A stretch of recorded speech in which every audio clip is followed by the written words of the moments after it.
দেশের পরিবর্তিত পরিস্থিতিতে আমরা চেয়েছিলাম সবাই যে একটা বৈষম্যহীন রাজনীতিমুক্ত ক্যাম্পাস, এবং সেই প্রেক্ষিতে যারা বিশেষ করে শিক্ষার্থীরা রাজনীতিমুক্ত ক্যাম্পাসের আন্দোলন করে আসছিল, আমরা দেখতে পাচ্ছি তারাই আজ অন্ধকার রাজনীতির করাল গ্রাসে বন্দী। এ কারণেই 18ই ফেব্রুয়ারি 2025-এ আমাদের এই ক্যাম্পাসে উদ্ভূত সংকট নিরসনে শিক্ষকবৃন্দের কোনো চেষ্টা সফল হয়নি বলে শিক্ষকবৃন্দ মনে করে।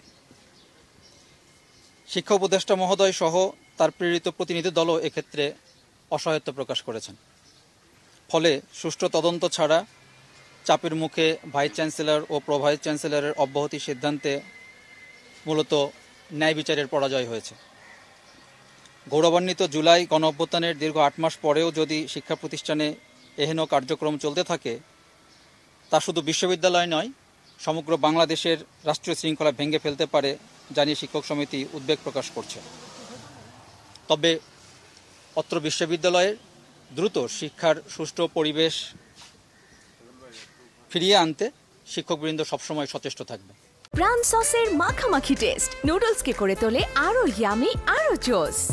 তাজা পাকা টমেটো আর সিক্রেট রেসিপি কম্বিনেশনে প্রাণ সসের বস।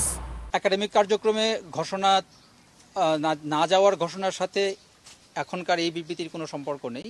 সেটা ছিল ছাত্রদেরও দাবি যে সেই ফেব্রুয়ারির ঘটনার সাথে জড়িত দোষী ব্যক্তি তাদের বিচার নিশ্চিত না হওয়া পর্যন্ত শিক্ষকবৃন্দ ক্লাসে ফিরবে না।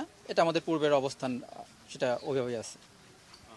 আর পরবর্তীতে যদি কোনো সিদ্ধান্ত থাকে শিক্ষক সমিতি সবাই মিটিং করে আপনাকে জানানো হবে। আমরা সেটার সাথে সাংঘর্ষিক কিছু দেখছি না। বিশ্ববিদ্যালয়ের শৃঙ্খলা বিধি আছে, শৃঙ্খলা পরিচালনা কমিটি আছে, ওনারা তাদের মতো করে কাজ করবে। এদেরকে যদি বিশ্ববিদ্যালয় বডিকে যদি কাজ করতে দেওয়া হয়, সুষ্ঠুভাবে কাজ করতে দেওয়া হলে সেখান থেকে সবার জন্যই ন্যায় বিচার আসবে, এটা আমরা দৃঢ়ভাবে বিশ্বাস করি।